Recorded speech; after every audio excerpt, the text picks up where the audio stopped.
pas été inquiété. Ils vaquent à leurs occupations. Vous dites qu'ils cherchent des papiers? Mais pourquoi est-ce qu'on ne les rapatrie pas? Présentez-moi un seul membre de la brigade anti-sardinage qui a déjà été rapatrié. Ce qui vient de se passer dans les ambassades du Cameroun. Et quand je vois des gens sortir des larmes pour dire, oui, c'est 5 milliards qui sont partis en fumée, c'est les passeports qui sont partis en fumée. Mais posez-vous déjà une première question.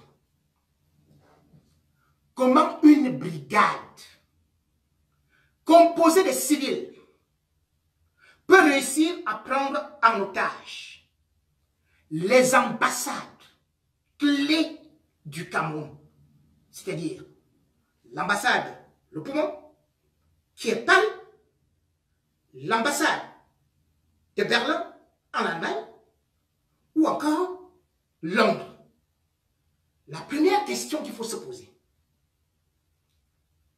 est-ce que les ambassades du Cameroun n'ont même pas un vigile? Un État se divise en deux entités.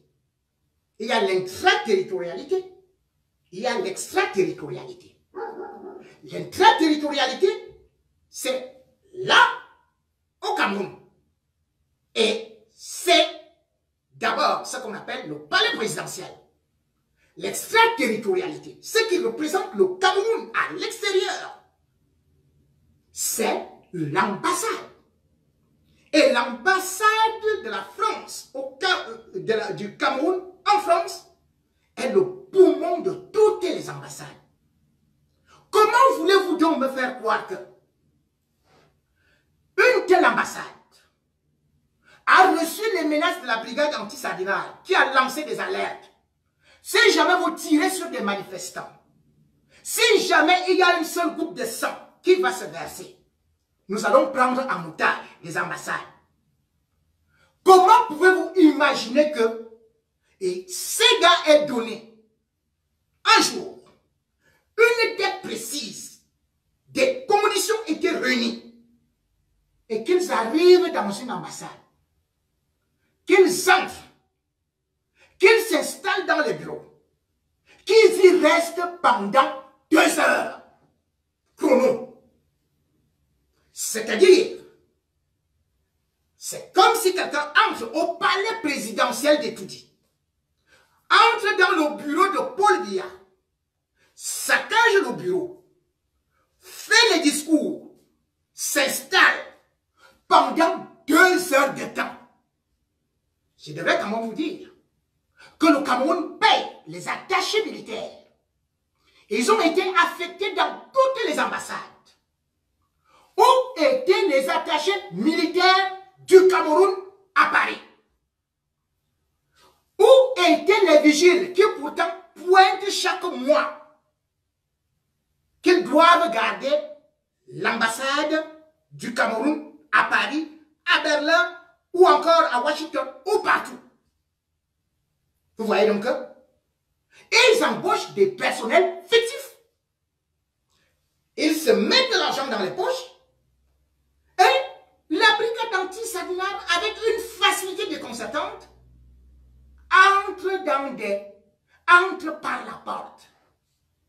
Je devrais quand même vous signaler que même dans une simple boutique d'un biafrais, on ne peut pas entrer n'importe comment.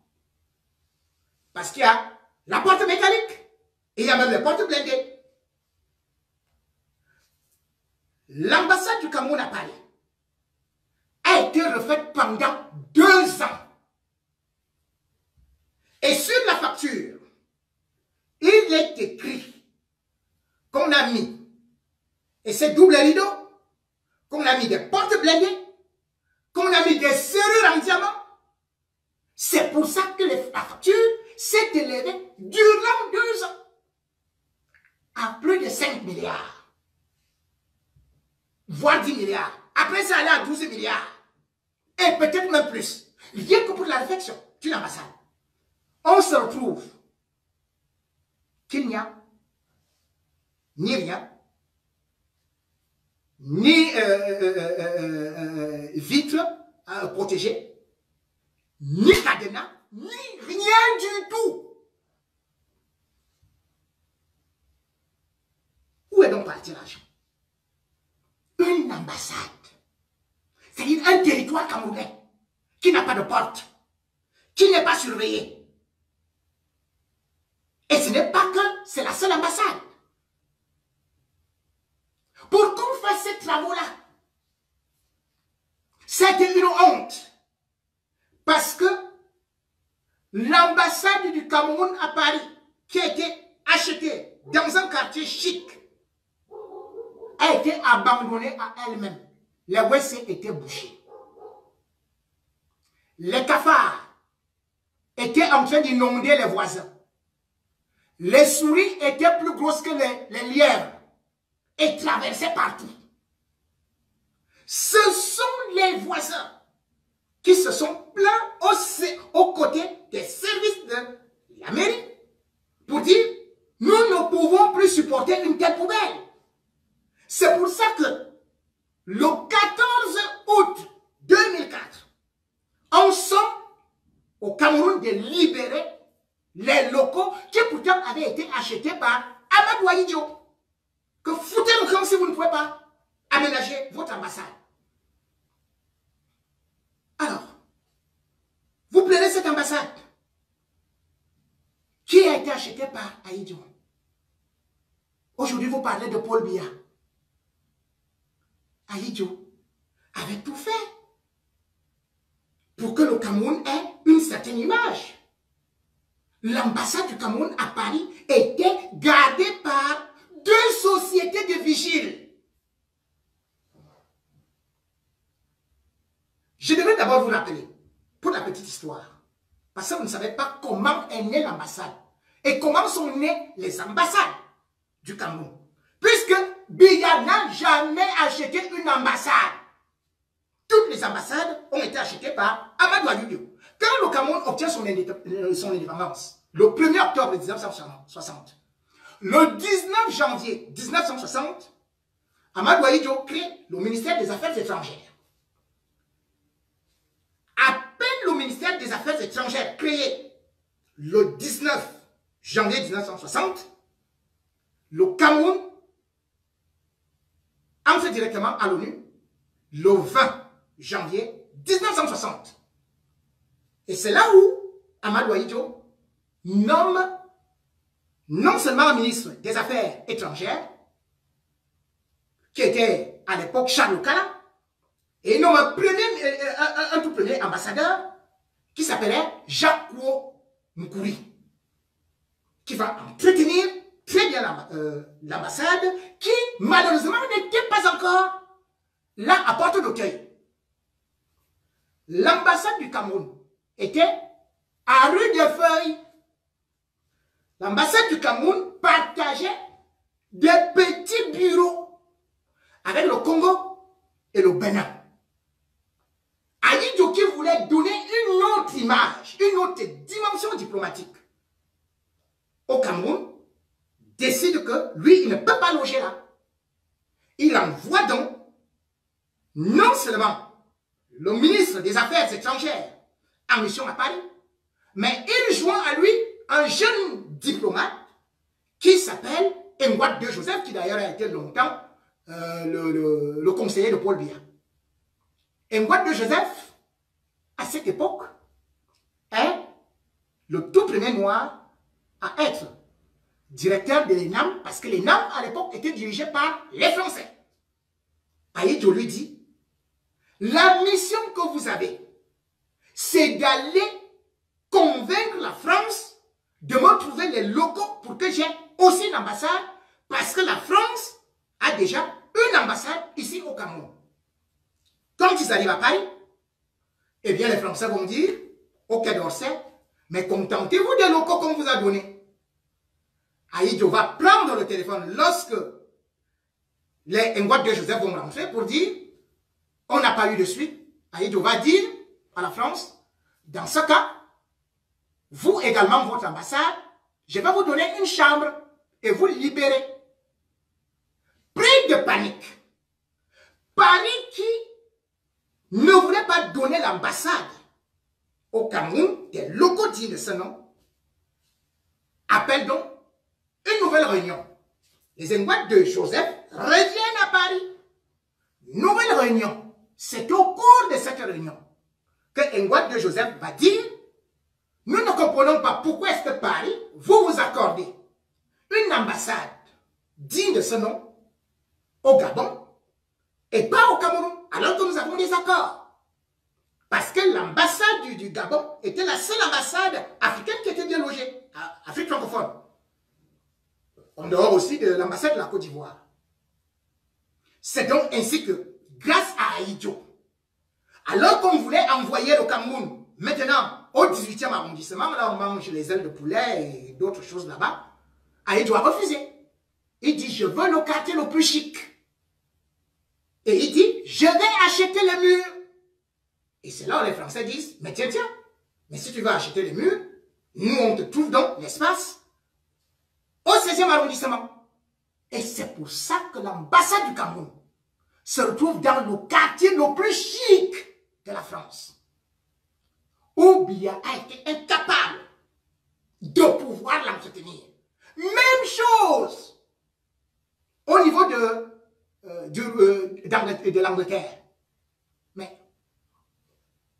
en Angleterre, c'est dans la cité la plus luxueuse que Ahidjo est parti acheter l'ambassade.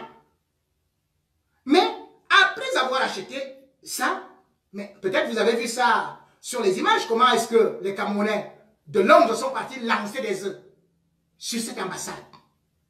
Dans un quartier chic à Londres, toutes les maisons ont été bien entretenues, les peintures ont été refaites. L'ambassade du Cameroun, depuis que Paul Biya est arrivé au pouvoir de Londres, on n'a jamais mis une couche de peinture. Tout pue, c'est le lieu le plus sale. Et quand les 4 individus du Ku Klux Klan se sont présentés, qui disaient qu'ils sont de la brigade ou machin et tout, et d'autres aussi, on les a chassés, tout comme aussi à Washington DC, comme je disais, à Londres. C'est horrible quand vous regardez l'ambassade du Cameroun. Juste une couche de peinture. Ahidjo, je vous dis, il a acquis toutes les ambassades. C'était 70. La même année. J'ai dit bien 70. Aujourd'hui, le Cameroun a 64 représentations diplomatiques, c'est-à-dire ça a diminué. Et sur les 64 représentations diplomatiques, ça sert à quoi? Vous arrivez là-bas, les ambassades du Cameroun sont les dépotoirs de la saleté, de la corruption, de l'irrespect, de l'amateurisme, du vagabondage. Rien de professionnel. Je vois des gens qui sont en train de pleurer. Oh, vraiment, les gens là, ils sont partis faire du vandalisme. Ils ont déchiré les passeports. Ils ont détruit les passeports. Nous attendons les passeports depuis. Vous n'avez pas honte? Un passeport au Cameroun se délivre en combien de temps? Mais demandez le passeport en Côte d'Ivoire, demandez le passeport au Sénégal, demandez le passeport au Rwanda, demandez le passeport en Mozambique, au Kenya et tout et tout. Mais c'est en quelques jours que vous l'obtenez. Mais vous arrivez à l'ambassade du Cameroun. On vous fait marcher, vous payez des frais et tout. Et après on vous dit que le passeport est parti au Cameroun, qui pourra revenir dans 6 mois, voire 1 an. Et le passeport du Cameroun est l'un des passeports les plus chers du monde. Le passeport le plus cher du monde, c'est celui du Tchad, qui a 228 €. Mais celui du Cameroun, vous connaissez combien ça coûte? La loi dit que le passeport camerounais coûte 78 000 francs. C'est pas. C'est pas officiel. C'est-à-dire que vers les 121 €. Sauf que quand vous arrivez à l'ambassade de Paris, on va vous dire, donnez 130 €, vous donnez 130 € et après, on vous met un cachet. Ce cachet-là, on dit que c'est le timbre. Comment on peut dire qu'un cachet est un timbre? Et après, c'est marqué 115 €. Même chose pour les visas. Mais le pire, c'est que le Cameroun est le seul pays où le passeport varie selon le pays. C'est-à-dire, par exemple, qu'à Paris, vous payez 121, 130 € pour le passeport. Quand vous arrivez au niveau de l'Espagne, ça monte à 145 €. Quand vous arrivez maintenant en Belgique, ça va à 160 €. Quand vous arrivez en Suisse, ça va à 164 €. Quand vous arrivez en Italie, ça va à 180 €. Tout ça, c'est les pays européens. Comment est-ce qu'on peut expliquer ça? Et le pire même, c'est que même en Afrique, c'est encore la catastrophe. Mais le passeport camerounais en Guinée équatoriale, c'est 160 €. Vous arrivez à côté, au Gabon, 192 €. Vous arrivez en Guinée équatoriale, vous avez presque 196 €. Vous arrivez au Sénégal, 205 € le passeport. 205 €. Je vous rappelle quelques prix. Le passeport du Mali, c'est 76 €. Le passeport du Burkina, 76 €. Le passeport de la Côte d'Ivoire, 60 € 90 centimes. En quoi le Cameroun dépasse ces pays? Le passeport du Cameroun est le plus beau. Mais même le passeport des États-Unis, c'est 135 $. Le passeport de l'Angleterre, c'est 100 €. Le passeport de la France, c'est 89 €. Comment le passeport du Cameroun peut coûter 205 € et à Paris, 130 €? C'est du vol. Et vous dites l'ambassade, on prend notre ambassade. Mais c'est une usine de vol. C'est une usine de vol. C'est des usines de vol, de détournement, de deniers publics, d'escroqueries à outrance, des malfaiteurs. Qu'est-ce qu'il y a dans l'ambassade du Cameroun? Ils font quoi? Ils arrivent à 11 h, après ils attendent de se faire corrompre, ils vont boire, ils vont faire ceci et tout et tout et tout. Et regardez comment est l'ambassade du Cameroun. Est-ce qu'on a besoin d'aller à l'ambassade pour obtenir les visas, les cartes consulaires? Mais non, ça ne se fait plus. Au Rwanda, vous voulez le visa ou le passeport? Ça se fait en ligne. Même chose en Tanzanie, en Ouganda, partout, au Kenya, au Ghana. En ligne, vous ne vous déplacez pas. Pour Paris, il faut quitter. Vous habitez Lyon, vous habitez Bordeaux, vous habitez telle ville, vous habitez Lyon, vous louez les hôtels, vous payez les trains, vous venez attendre, et tout ça pour rien.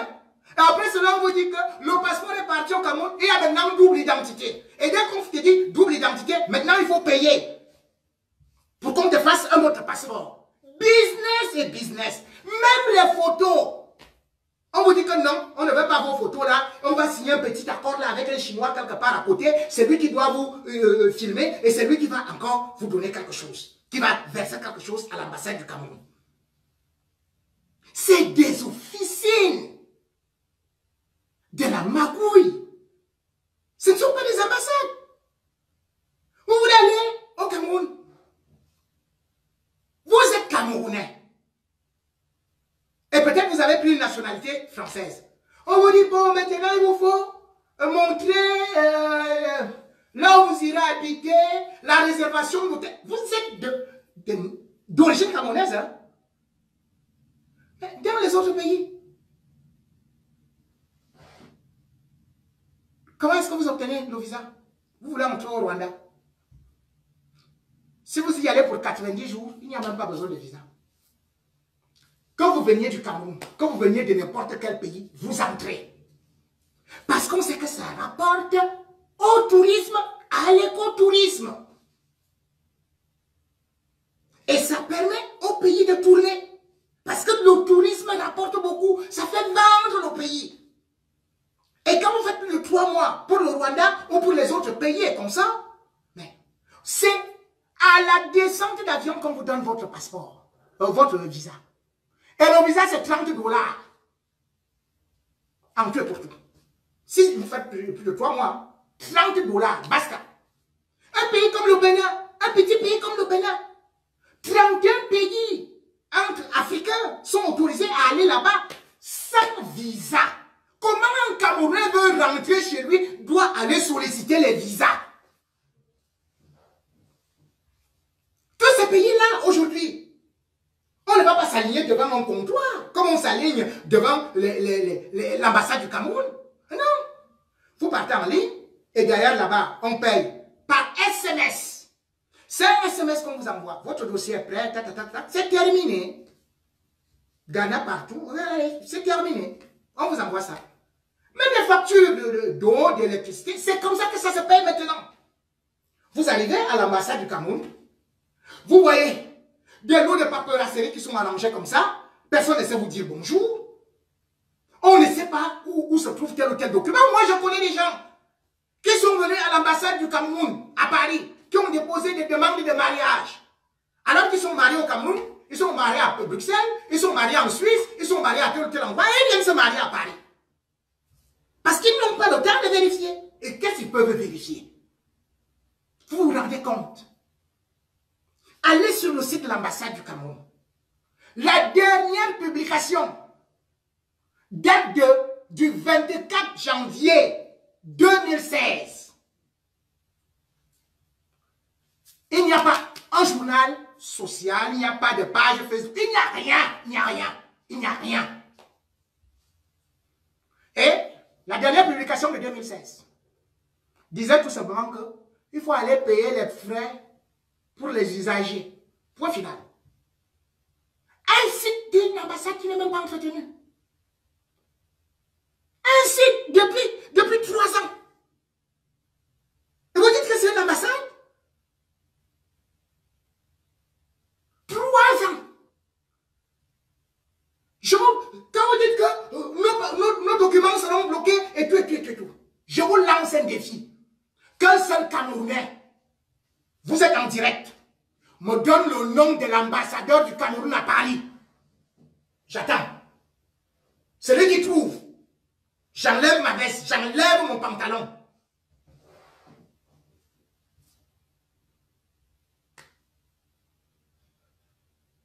Vous voyez? Personne n'a donné le nom. Pourquoi? Parce que le Cameroun n'a même pas d'ambassadeur à Paris. Paris qui est le cœur de la diplomatie camerounaise. Oh là là là là là là. L'ambassadeur du Cameroun à Paris, c'était M. Mondayolo. Il avait été nommé, je crois, en avril 2016. Parce qu'il venait remplacer Eugène Belambela, qui avait fait de 2006 à 2016. 10 ans. Et que la seule chose qu'il savait faire, c'était de venir avec ses vestes de Lucky Luke, croiser ça, et comme il se fait appeler Eugène Belambela, lui avec ses cheveux tout gris, il se faisait le beau. C'est tout ce que ce monsieur a fait là-bas. Il ne savait rien du tout. Donc vous vous rendez compte que Mondayolo a été nommé directeur du cabinet civil à la présidence de la République au Cameroun. Comment est-ce qu'il peut être ambassadeur à Paris? Il va signer quoi? Quel document? Étant au Cameroun. Comment c'est inimaginable? D'où il n'y a pas notre Camerounais? Le Cameroun n'a pas d'ambassadeur à Paris. Et ce n'est pas la première fois que ça arrive.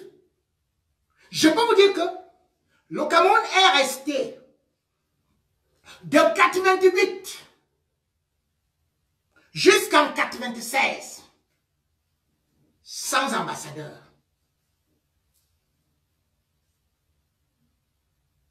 À Paris. De 88 jusqu'à jusqu'à 96. Sans ambassadeur. C'est-à-dire qu'après Jacques Bobo, qui était là, puis il est parti, l'ambassade est restée comme ça. Chez vide. Après, on est venu avec un papy là, qui lui, il a pris ça comme sa maison de retraite. Il est aussi resté avant qu'on ne l'appelle Mbela Mbela. Ça prend Mbela Mbela comme maintenant Mbela Mbela va au Minerex, au ministère des Relations Extérieures. Et là, on prend maintenant Mbondayolo qui était au Gabon pour le ramener à Paris. Et on reprend Mbondayolo, on part avec lui au Cameroun et l'ambassade reste vide. Résultat des courses. Le 22 janvier 2019, et il y a une correspondance insolite qui est écrite à l'ambassade du Cameroun. C'est-à-dire que lorsque l'ambassade du Cameroun reçoit les menaces que là, la brigade anti-sardinard va agir si jamais on arrive à brutaliser les manifestants, si jamais au Cameroun, si jamais on tire sur la foule, eh bien, qu'est-ce que les gars ils font? Ils prennent une enquête. Le 22 janvier 2019, ils écrivent que l'ambassade du Cameroun à Paris vient auprès du ministre d'Europe et des Relations extérieures de la France lui adresser ses compliments. Voilà l'enquête de la phrase. Voilà l'enquête. Et puis ben, ils mettent, il y a un groupe de la brigade anti-sardinard qui veut prendre, le personnel en otage. Déjà, c'est écrit en très mauvais français, un groupe, et mettent veulent. Ils ont fait, dans cette lettre-là, il y a une faute de grammaire, une petite lettre. La lettre n'est pas signée. Il n'y a même pas le nom. Et ils envoient ça. Les Français ont pris, ils ont mis dans les tiroirs. Puisqu'il n'y a ni le nom de l'ambassadeur, ni le nom du consul, ni le nom de personne. C'est un papier qui ne veut pas signer. Et ils disent que la police française devait intervenir. Encore que la police française n'a même pas le droit d'intervenir. Ce que la police française a eu à faire. Il faudrait que les Camerounais portent plutôt plainte contre cette police française, puisque les conventions de Genève de Vienne sont claires. Dans l'article 22, cela veut dire que l'État accréditaire ne doit pas accéder aux locaux de la représentation diplomatique. Alinéa 1, c'est clair. C'est-à-dire que les forces de sécurité de la France n'ont pas le droit de violer l'ambassade. C'est un territoire camerounais. C'est pour ça que si la police française poursuit un Camerounais à Paris, un Camerounais réussit à escalader l'ambassade, quel que soit ce qu'il a dû faire, la police française n'a pas le droit d'accéder dans ces lieux-là qui ne doivent pas être violés. C'est la Convention de Vienne qui le dit. Comment la police française se retrouve là, à une heure indue, à plus de 20 heures, dans les locaux de l'ambassade? Qui lui a donné l'autorisation? Où était la lettre? Un jour non ouvrable. Avait-elle le droit? Non. Jusqu'à aller porter Eric Goff, qui est journaliste, qui est en train de couvrir l'événement. La Convention de Vienne dit que c'est la représentation diplomatique qui doit prendre des mesures pour sécuriser ces locaux. Et c'est pour ça que Abidjo avait des sociétés de gardiennage qui gardaient l'ambassade. Ce n'est pas la police française qui doit garder l'ambassade du Cameroun à Paris, puisque l'ambassade du Cameroun à Paris est un territoire camerounais. La preuve, lorsque l'abbé Yannoua a été tué à l'ambassade du Cameroun à Washington DC, avec la complicité de Martin Belling et Boutou, le corps a été retrouvé derrière la porte de l'ambassade. Mais la police des États-Unis américains n'avait pas la CIA, n'avait pas le droit de mettre Martin Belling Boutou et le personnel de l'ambassade aux arrêts, puisqu'ils ne dépendent pas de la justice américaine. Et c'est comme ça qu'on a fait repartir, et Paul Biya a fait que Martin Belling Boutou reparte rapidement au Cameroun. Pourquoi? Parce que pour que la police américaine ouvre une enquête, fasse des arrestations, il faut une lettre du ministre des Relations extérieures du Cameroun approuvée par le chef de l'État. C'est une longue procédure qui donne autorisation à une autre police d'aller violer un autre territoire. C'est comme à peu près, regardez, je vous prends un exemple, pour ceux qui sont par exemple ici en France. Lorsque la police française prend en poursuite un bandit, un trafiquant de drogue ou n'importe quoi, il file sur l'autoroute.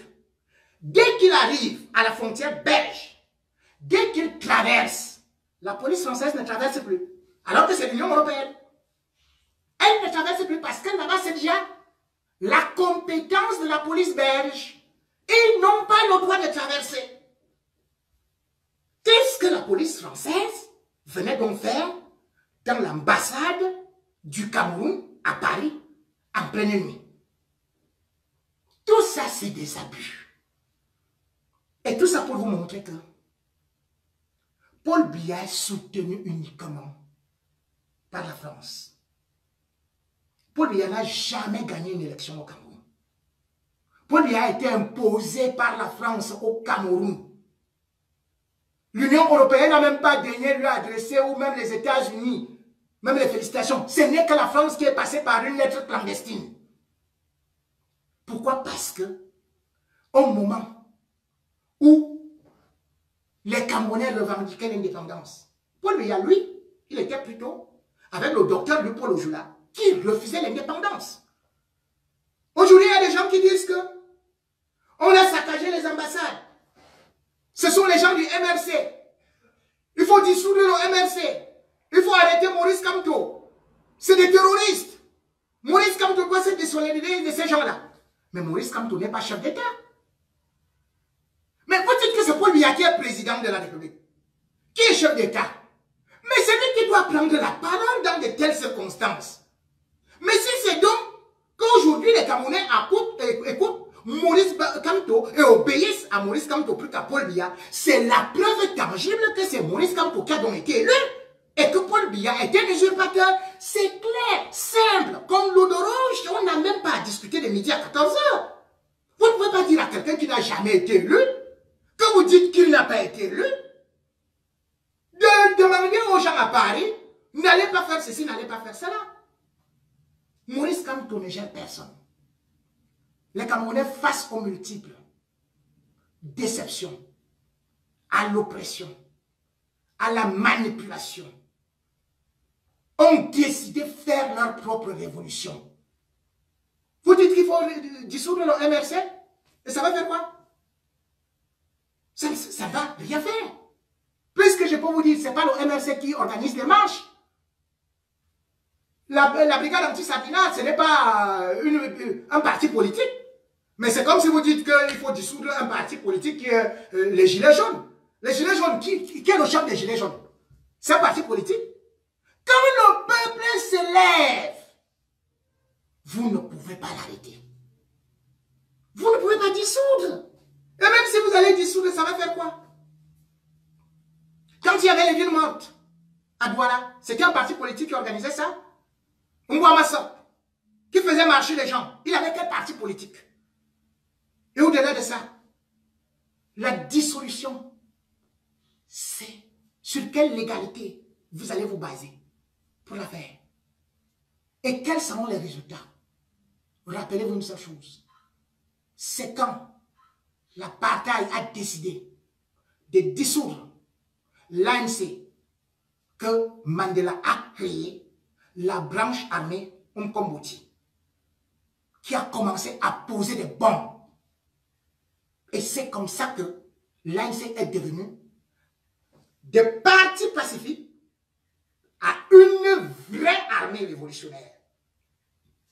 N'oubliez pas ce qui s'est passé avec les anglophones. Les anglophones ont commencé à revendiquer leur indépendance. avec le SNC.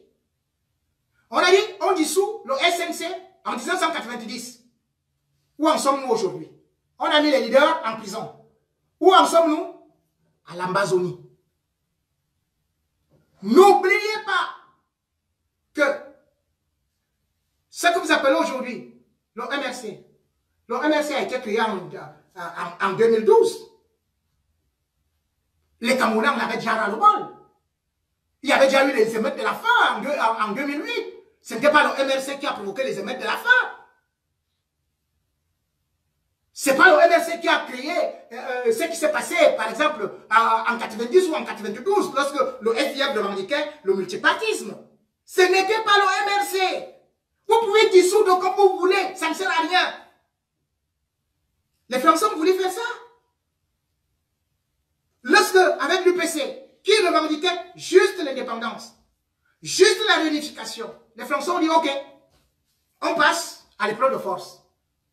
Mais ils ont dissous l'UPC aux alentours, dans les années, lorsque les années de Blaise ont commencé en 1950, ils ont dissous en 1955,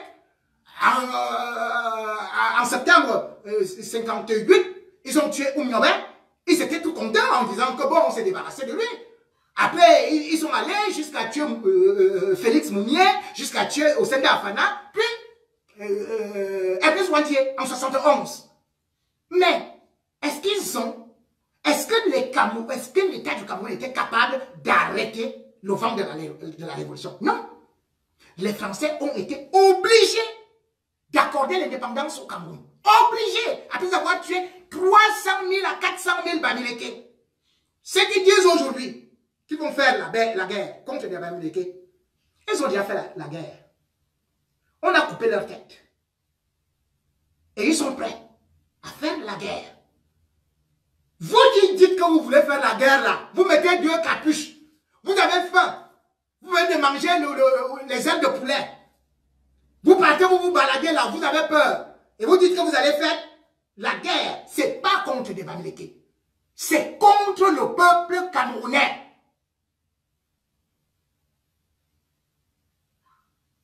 Ne tournez pas l'affaire. Donc, ça ne sert à rien de dire, on va dissoudre. Vous pouvez dissoudre, on ne dissout pas les idées. On ne dissout pas une révolution. On ne dissout pas des populations. On ne dissout pas un peuple en colère. Vous avez voulu faire ça avec le nord-ouest, le sud-ouest. Où en sommes-nous? Quand je vois les gens se lever pour pleurer les murs d'une ambassade qu'ils n'ont jamais eu à construire, ils ne pleurent même pas pour Amadou Ahidjo qui a acheté ces ambassades-là. Ils pleurent pour un passeport. Ils ne pleurent pas pour ces enfants du nord-ouest, du sud-ouest, qui sont assassinés dans les brousses.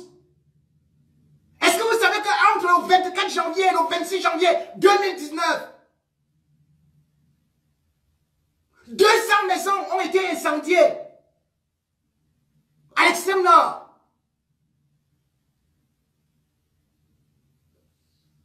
Seulement pour cet intervalle-là, à Kolofata.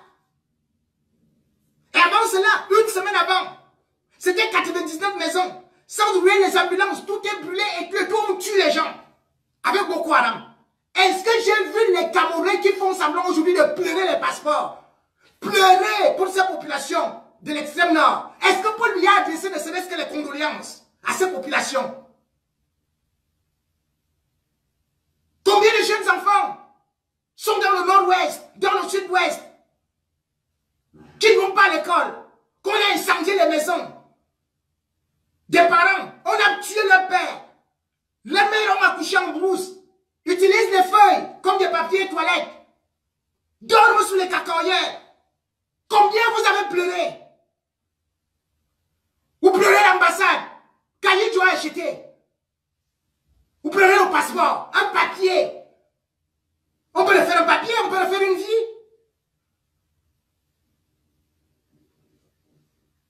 Les anglophones ont eu à revendiquer pacifiquement. Les mêmes gens, ces faucons, ces tueurs, ces sanguinaires, vous qui demandez la guerre, vous avez envoyé Paul Biya faire la guerre. Où est le résultat?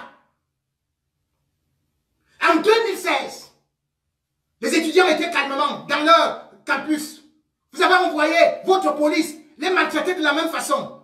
Les tabasser, violer les filles.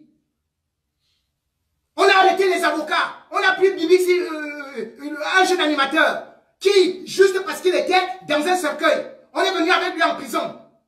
Combien de gens on a tués? Combien de gens on a égorgés? Un rapport du 19 octobre 2017 de International Crisis était déjà en train de dire que l'État camerounais était barbare pour les manifestations entre le 28 septembre et le 2 octobre 2017, où International Crisis avait eu à répertorier 40 morts et plus de 100 blessés. Tir à balles réelles de l'armée camerounaise. Toutes les ONG ont certifié. Qu'est-ce que ces anglophones avaient fait? Ils sortaient de l'église. On est parti les gazer dans les églises. On est parti violer d'autres dans des maisons. On a tué les enfants. Un dimanche, ils avaient des Bibles. Et vous dites, on ne tire pas à balles réelles au Cameroun. On tue les bébés, on ne tire pas à balles réelles. On tue les étudiants. L'autre était même venu dire une fois là, Augustin Kokomeye Konchou, qui lui-même est déjà une part humaine. Dieu merci. C'est le karma. Le voilà, il a déjà un gros morceau de fer au dos. Lui qui disait qu'il y a eu 0 mort. Le voilà, 0 mort au lit.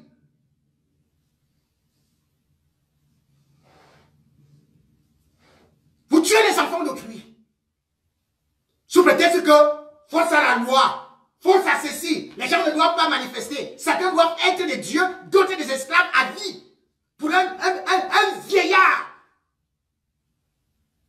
atteint de folie, de schizophrénie, d'épilepsie intellectuelle. C'est tyran de Paul Biya, pire que Ceausescu, pire qu'Hitler. Encore qu'ils sont du même signe du zodiaque.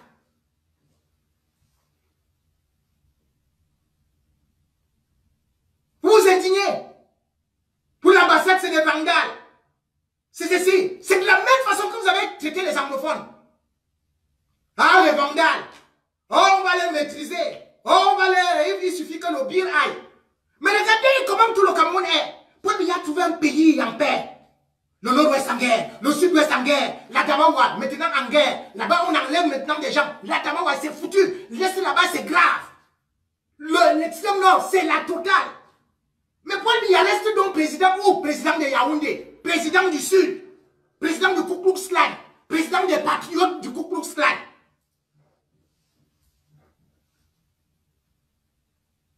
Et vous voulez que moi je me taise? Que je sois complice de ça? Moi je prends le Mingono. Jamais je ne l'accepterai. Même Pie IX, qui était le pape qui a écrit Civilibus, il avait dit non. Non au massacre. Non au génocide. Non au vol de l'argent de la canne. Non à tous les détournements. Non à l'admission de morts à l'ENAM. Non aux injustices. Non au tir à balles réelles. Non à la manipulation. Non au vol des élections.